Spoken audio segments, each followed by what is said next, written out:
skill yang paling penting adalah komunikasi. Yes, karena mungkin aja kalian akan tersaingi oleh orang yang sebenarnya secara skill itu nggak oke, tapi secara skill komunikasinya dia lebih bagus. Karena aku sendiri ngalamin.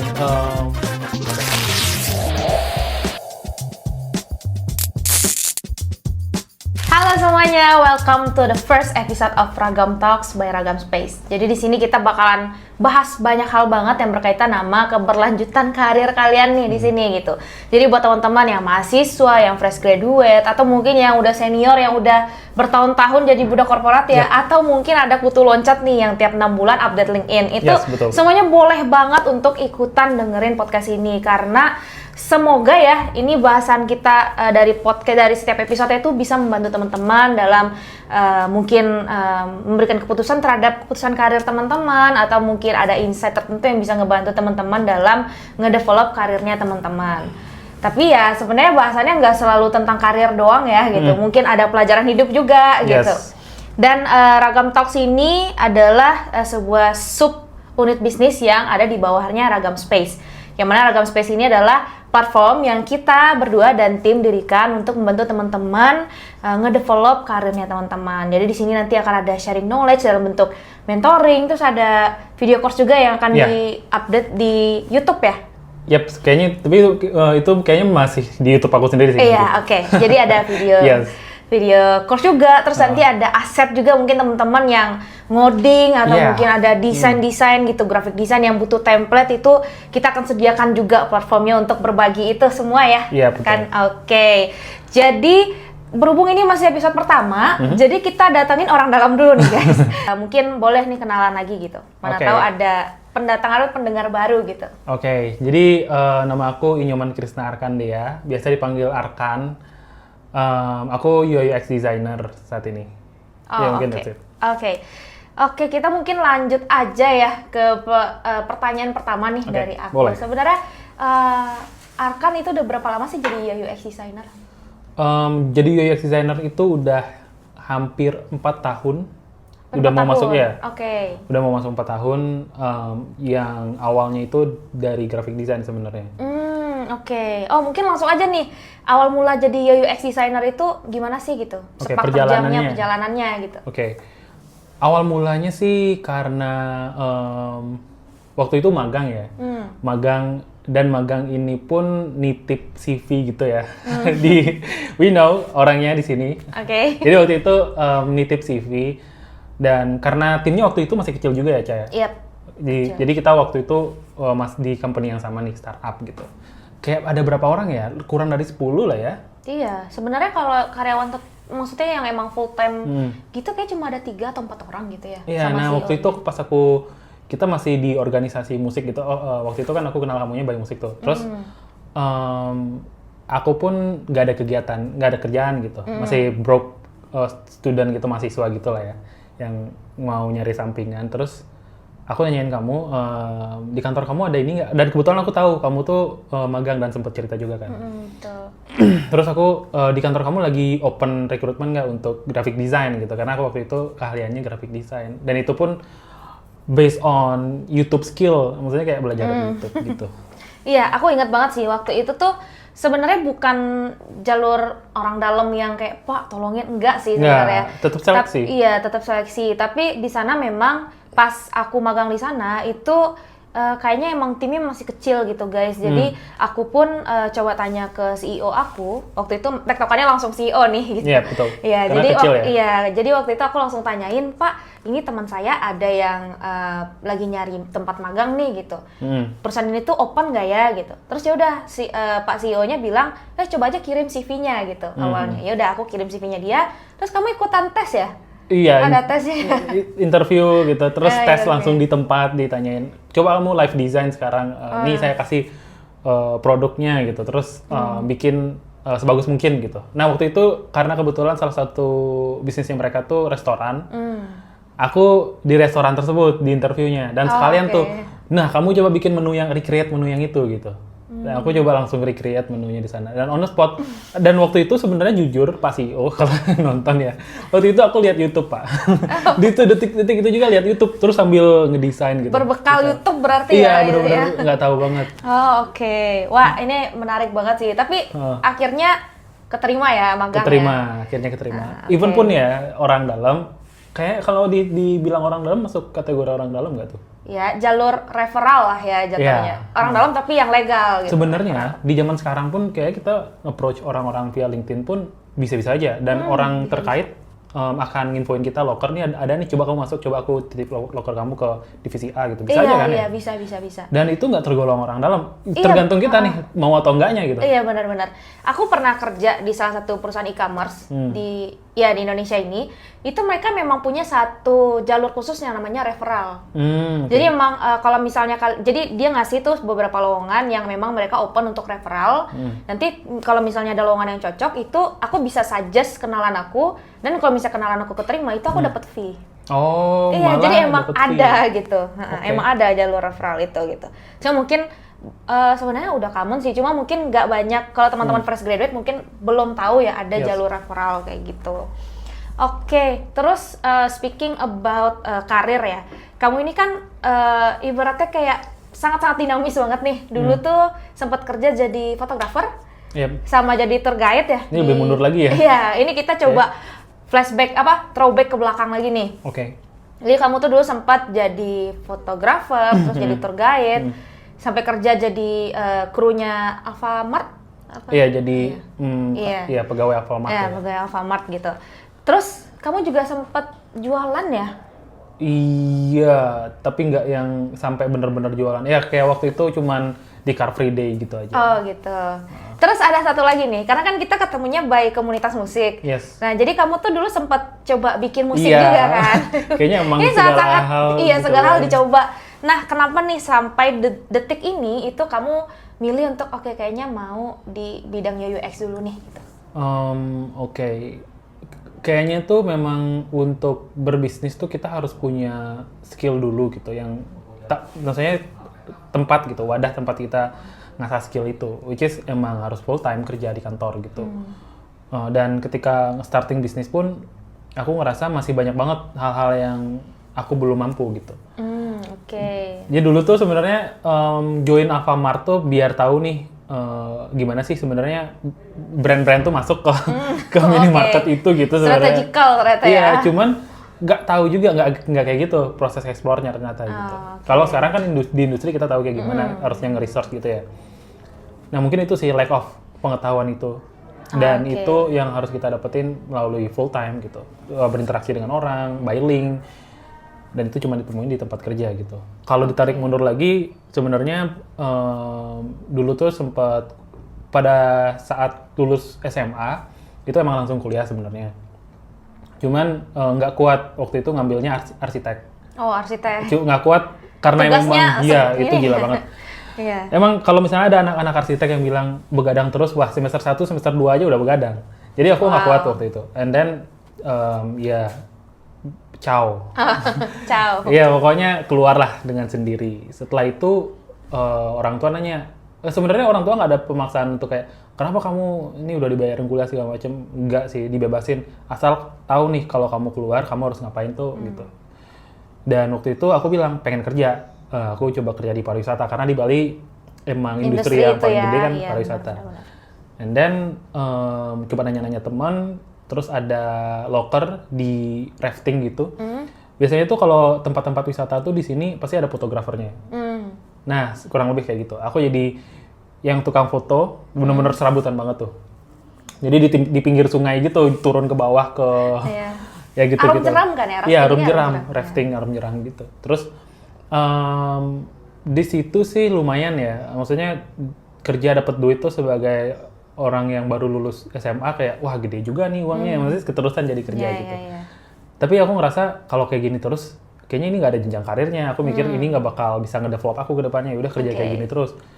Aku coba nyari kerjaan yang emang bisa ngedevelop skill aku lagi, which is and then aku coba nge-apply lagi di hotel gitu. Jadi driver. Oh, driver. Driver. Jadi Singkat cerita, pokoknya aku jadi driver di hotel. Dan emang kalau misalnya jadi driver tuh kan memerlukan skill bahasa Inggris ya. I see. Karena ini di Bali ya, jadi tamu-tamunya tuh bule-bule semua gitu ya. Yes. Oke. Selain full time jadi driver sih sebenarnya kesempatan driver nih juga bisa nge-freelance. Jadi kalau misalnya bulenya suka banget sama kita nih, mungkin akan dikontak, gue nggak mau nih lewat admin di hotel, gue nanti langsung approach lu aja gitu. Okay. Tapi itu agak ilegal ya? Iya, dan sempat dimarahin waktu itu, aku dikeluarin. kena marah waktu itu sama bos. Terus akhirnya dikeluarin. Terus bingung mau ngapain, kayaknya pengen ngerantau ke Jakarta gitu. Akhirnya ya udah ngerantau dengan alibi ke orang tua, pengen kuliah gitu. Tapi sebenarnya pengen memperluas. Iya, pengen nyari pengalaman yang lebih banyak lagi gitu. Karena aku tahu aku pengen terus berkembang sih lebih tepatnya. Dan aku ngerasa lingkungan di Bali itu kurang support untuk berkembang gitu. Aku coba main sendirilah, explore di Jakarta. Ya, and that's it. Ikut organisasi, bla bla bla, organisasi eksternal di kampus.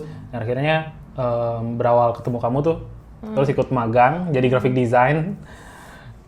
Dari situ mulai karir sebagai UX sih. Ketemu UX tuh di tempat magang itu. Dikasih project waktu itu sama Pak Heri. Oke. Tapi based on yang kamu bilang ini sebenarnya tujuan akhir kamu berarti bukan UX ya? Enggak tahu bahkan. Berarti ya? Iya, bisnis. Bisnis, oke. Berarti someday kalau misalnya memang si UX ini nggak beneficial lagi untuk kamu, bisa aja UX ini kamu tinggal untuk something yang baru dong? Of course, ya. Oke. Could be. Berarti kamu ini tipikal orang yang adaptif ya, melihat situasi gitu. Oke. Terus speaking about ini ya, kayak karir kamu gitu. Kamu tuh kan kayak benar-benar dinamis banget nih sampai sekarang jadi UX, terus jadi content creator juga, bikin konten di TikTok sama di Reels ya, di IG ya, di Instagram. Nah, kamu punya role model nggak sih yang jadi acuan kamu gitu? Oke, ada. Sebenarnya aku udah ngerjain banyak hal sih. Aku pernah bikin konten YouTube juga pas YouTube-nya belum booming. Oke. Kayak bikin animasi gitu. Dulu tuh aku seneng nontonin PewDiePie, pokoknya YouTuber lama lah ya. Okay. And then aku suka nerapin apapun yang aku temuin di YouTube. Kayak ada yang bikin animasi, terus aku ingin gimana cara bikin animasi itu ya. Aku coba sendiri bikin di After Effects. Aku coba gambar, terus aku bikin sendiri. Singkat cerita kan aku masuk as graphic design tuh. And then teman aku bilang, yang IT, coba deh pelajarin UX nih, gajinya gede nih gitu. Di tahun 2021. Emang gajinya gede UX waktu itu. Kalau sekarang kan emang karena demand-nya udah lumayan banyak ya. Sekarang supply-nya udah banyak. Supply-nya ya, sorry. Supply-nya udah banyak, jadi mungkin demand-nya jadi nurunin price di market gitu. Nah, waktu itu emang gajinya gede, jadi aku coba pelajarin UX. Dan kebetulan juga lagi dikasih project juga gitu. Dan ya win-win sebenarnya gitu. Dan aku banyak nontonin video, podcast, artikel gitu mengenai UX. Kalau artikel Dwi Nawan tuh, terus kalau video aku sering nemuin videonya Tri Nugraha sama podcastnya dia juga gitu, yang Dunia Dalam Desain. Oke. Dan dari sana role model aku sebenarnya Mas Tri ini. Dan waktu itu sempat one on one juga, nggak tahu nih Mas Tri masih ingat atau enggak ya. Cuma sempat ngobrol juga sama Mas Tri, and then kecapaian juga jadi UX di tahun 2022. Setahun tuh belajarnya. Dalam 1 tahun itu sih emang banyak konsumsi media-media itu ya, video, podcast, sama artikel, dan plus bootcamp juga gitu. Oke. Seberapa banyak tuh konsumsinya? Mungkin let's say kayak dalam 1 hari itu berapa jam yang kamu habisin untuk belajar UI UX? Sampai ada di titik waktu itu lagi demen banget main game online ya. Valorant sama Mobile Legends. Aku dedikasiin waktu aku untuk belajar. Jadi aku hapus tuh Valorant sama Mobile Legends. Dan emang nggak ada sedikit pun waktu untuk main game? Iya, untuk hiburan gitu. Wow. Nonton TV. Padahal iya, gamers tuh biasanya kan addicted banget ya sama game ya. Terus kamu sampai rela ngapus game itu tuh berarti kayak kamu udah nunjukin kalau kamu serius banget nih pengen belajar bidang ini gitu. Iya, karena kan memang butuh ya. Maksudnya dibilang gajinya gede dan memang worth. Maksudnya dengan semua jeripayah 6 bulan ngapus game itu emang langsung bisa nge-pursue gitu ya. Oke. Cuma mungkin kita coba kesampingkan poin money-nya ya, poin uangnya gitu. Tapi kamu enjoy nggak sih jadi UX designer itu sendiri? Awalnya awalnya lebih ada fase-fase enjoy dan nggak enjoy, jadi naik turun sebenarnya. Oh, naik turun ya. Jadi itu di semua bidang kayak gitu ya. Motivasi kadang terus enggak. Awalnya sih ngerasa wah keren nih UX, wah seru nih desain, ngulik depan laptop terus gitu. Karena aku suka ngulik. Tapi makin aku pelajari lagi, ternyata ranah ini tuh bidang UX tuh ternyata sekompleks itu dan complicated gitu. Ada case study lah gitu, kayak ada matrix, ada angka-angka yang aku which is nggak suka gitu. Ada research, aku nggak ngerti metodologi kualitatif waktu itu. Dan itu ngebuat aku, it's not me. Aku kayaknya ini nih di momennya aku kayak bakal give up gitu. Cuman ini udah belajar lama gitu. Jadi ya udahlah, aku harus pelajarin aja all out gitu. Oke. And ya di situ titiknya. Cuman setelah aku lewatin momen itu, and then nggak sesulit itu ternyata setelah dipelajari gitu. Kan terkadang memang kita butuh ngelewatin satu gundukan itu ya untuk betul. kayak karena emang di fase berapa misalnya let's say kayak 60% gitu. 60% kita usaha, bisa ada gundukan yang lumayan tinggi tuh yang sampai kayak ini tempat gue nyerah deh gitu. Kayak ini udah balik lagi deh gitu. Tapi once kamu tuh bisa step ahead, maksudnya kayak bisa ngelewatin si gundukan itu everything get easier ya enggak? Kayak ada fasenya ternyata bisa loh ngelewatin ini. The gitu moment ya. of truth-nya di situ sih. Iya. Oke. Terus sekarang kan kamu lagi aktif konten juga nih di TikTok. Nah itu tuh apa tuh motivasinya? Money juga kah atau emang Everything kamu is about money ya? Enggak gimana? sih. Pengen ngebuktiin aja waktu itu. Ini tuh di tahun, pas dapat kerjaan sebagai UX di tahun 2022, 2 tahun lalu lah ya.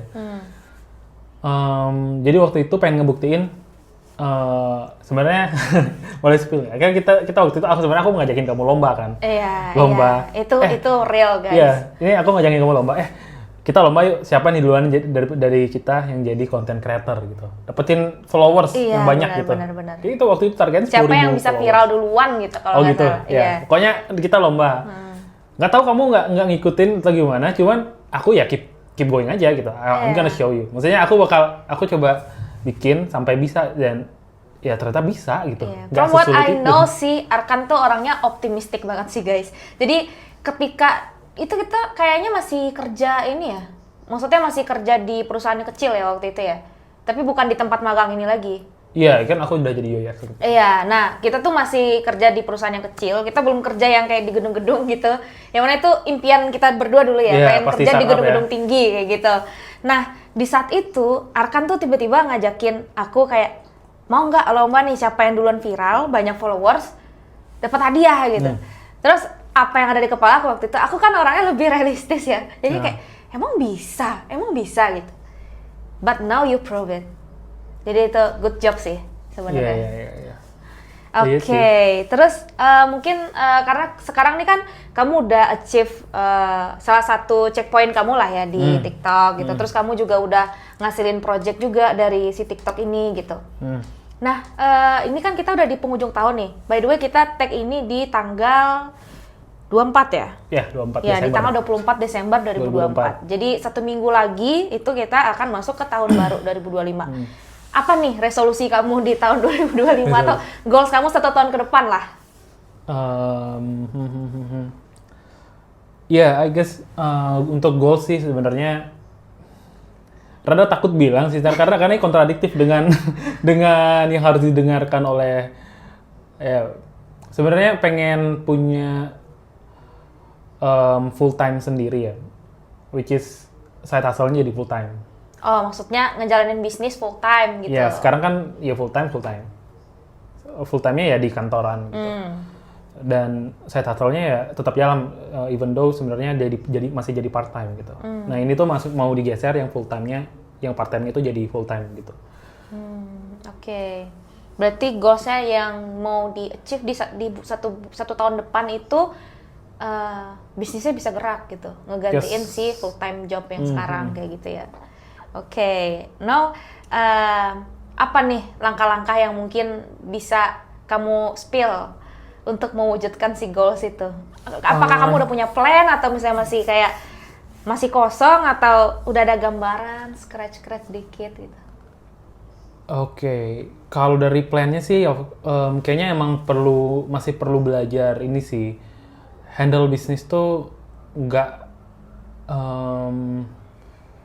emang kita tuh penting banget untuk belajar delegasi sih. Emang delegasi itu sangat-sangat sekrusial itu gitu, delegasi. Karena kan kita nggak mungkin akan handle semuanya sendiri lagi. Yap, Gitu. betul. Dan delegasi yang kayak gimana? Delegasi yang benar-benar, misalnya kita hand off kerjaan nih ke seseorang gitu. Sampai orang itu emang bisa, sampai si kerjaan itu otomasi gitu. Kita nggak perlu lagi, kita mantenginnya cuman kayak maintain doang gitu. Nggak sampai yang benar-benar in touch yang ngabisin waktu kita. Oh, oke. Kayak gitu sih. Itu mungkin yang saat ini lagi aku fokusin, belajarin sih, delegasi itu. Belajar how to delegate Yes. task gitu ya? And of course, other tasks too. I see. Oke, terus karena tadinya sih aku mau nanya skill yang underrated untuk seorang UX, cuma karena kamu udah nge-spill, kamu pengen jadi entrepreneur gitu. But sure, aku bisa share juga. Sebenarnya kan aku maksudnya udah lumayan lama juga di bidang UX.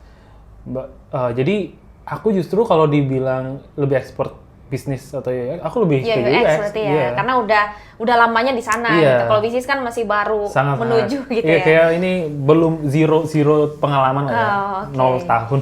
Oke, kalau gitu mungkin pertanyaannya adalah skill apa sih yang mostly bagi sebagian besar orang itu dianggap underrated, tapi ternyata itu yang berguna untuk jadi seorang UX. Oke. Sekarang tuh lagi zamannya nge-freelance daripada full time sebenarnya.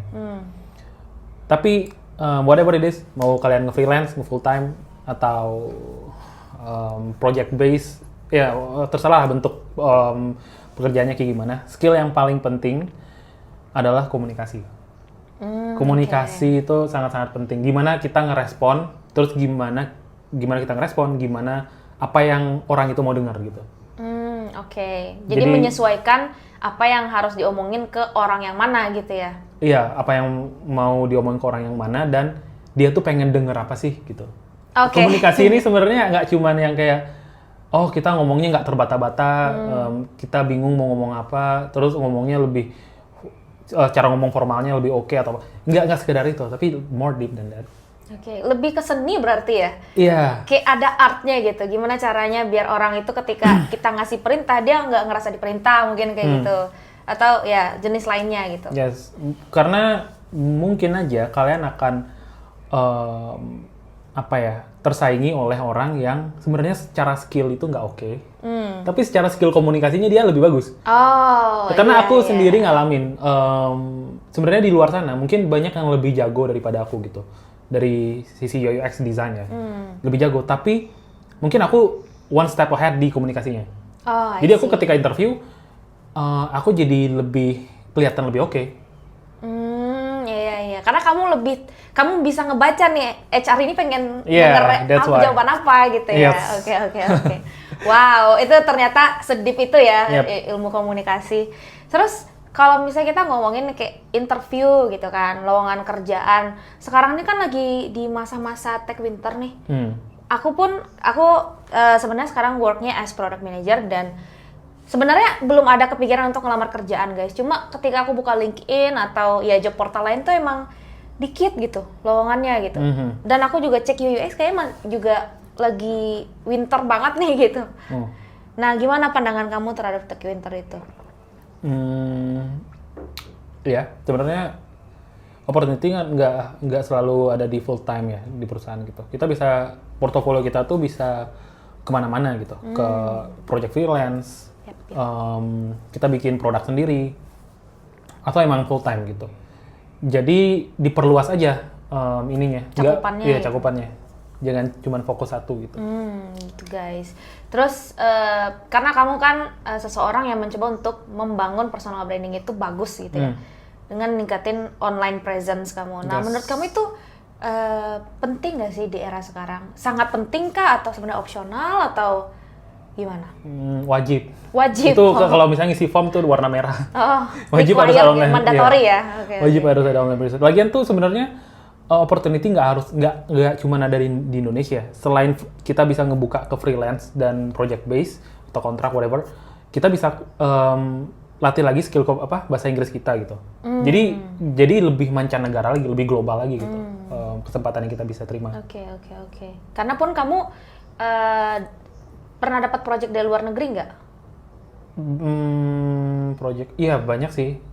Project design, project client endorse. Iya, lumayan ya. Iya, lumayan. Maksudnya lumayan ya dengan adanya Online presence itu ya. Oke. Terus mungkin last question nih, karena kita kayaknya udah lumayan lama nih ngobrolnya gitu. Okay. Kamu ada pesan nggak untuk teman-teman yang lagi survive, mungkin sekarang lagi berjuang, bikin konten tapi belum viral, atau mungkin udah promote CV, latihan interview segala macam, bikin portfolio tapi belum dapat kerjaan gitu? Oke. Konsisten itu bagus. Konsisten tuh bagus, tapi nggak sekedar konsisten. Konsisten yang kualitas, yang bisa menjaga keep the quality. Keep the quality. Still good. Ya, kalau misalnya kita konsisten nih ngupload di IG atau mungkin di Behance, di Dribbble, dimanapun itu desain kita, tapi desainnya jelek gitu. Ya isu useless juga. Harus keep bisa ngejaga kualitasnya. Kalau masih desainnya jelek ya perbaiki gitu. Kalau desainnya udah bagus, ya keep konsisten dan perbaiki terus di kualitas itu. Dan pun mau bikin konten gitu. Jangan yang di kamar yang gelap, terus ngomongnya mukanya hitam gitu. Jadi karena nggak ada cahaya, ya bikin yang proper. Mungkin pas siang hari itu di luar bikin, terus tata mejanya dengan baik. Pokoknya keep the quality still good gitu. And then konsistennya harus jalan juga gitu. And I can guarantee it's gonna ngasih satu impact gitu. Entahlah nanti dapat klien, entahlah dapat kerjaan, pasti akan ngasih impact. Yep, consistent is good, but the quality is must. Quality is a must, keeping the quality is a must gitu ya. Yes. Ya, aku setuju sih, karena memang kebanyakan orang tuh ngerasa kayak aku lamar kerja udah ratusan tiap harinya gitu, tapi nggak dapat kerja. That's it gitu. Padahal di aku sendiri, aku juga mengimplementasikan saran kamu tadi sebenarnya. Konsisten ngelamar, tapi setiap misalnya nih, per 100 lamaran aku belum diterima, aku pasti cross check lagi, apa yang salah di CV aku gitu, apa yang kurang gitu. Kayak gitu sih. Jadi memang harus belajar lagi dari kesalahan gitu. Terus kayak iterasi lagi kayak gitu ya. I don't know if you gonna listen this podcast, karena ini kita akan rilis podcastnya di Spotify. Dan juga bentuk video di YouTube gitu. But kalau teman-teman dengerin podcast ini lagi treadmillan atau mungkin lagi jalan pagi dimanapun kalian berada, you guys need to start. Don't be penunda-nunda gitu. Iya, procrastinate. Iya, karena you guys competing against people like us gitu. Yang kita tuh ngejaga konsistensi dan menjaga quality juga gitu. Benar. Jadi dan kalian masih banyak ratusan orang kayaknya bakalan kayak kita ya. Yeah. Jadi kalau misalnya start pun belum, kayaknya bakal 1000 langkah udah tertinggal gitu ya. Oke. Wah, gila sih obrolan kita hari ini tuh seru ya. Dan semoga bermakna nih, dan semoga bisa ngasih impact juga buat teman-teman yang lagi berjuang untuk karirnya, untuk bisnisnya, or whatever you guys try to do. Semoga banyak banget dapat insight dan cerita dari pengalamannya Arkan. Yes. Semoga ini bisa jadi motivasi juga nih buat teman-teman yang lagi berjuang atau lagi mau mulai perjalanan yang baru. Dan terima kasih banget ya Arkan udah ngisi nih dan ngasih insight di episode pertama Ragam Talks by Ragam Space. Dan buat kalian semua yang lagi dengerin, jangan lupa follow Ragam Talks by Ragam Space, biar teman-teman nggak ketinggalan nih cerita-cerita atau mungkin episode-episode baru dari kita ya. Dimana kita di kedepannya ini kita akan undang juga teman-teman kita lain yang mungkin bisa kasih insight yang berbeda gitu, pelajaran yang berbeda. Sekian dulu guys untuk episode pertama Ragam Talks by Ragam Space. See you on the next episode. See you, Bye-bye. Thank you.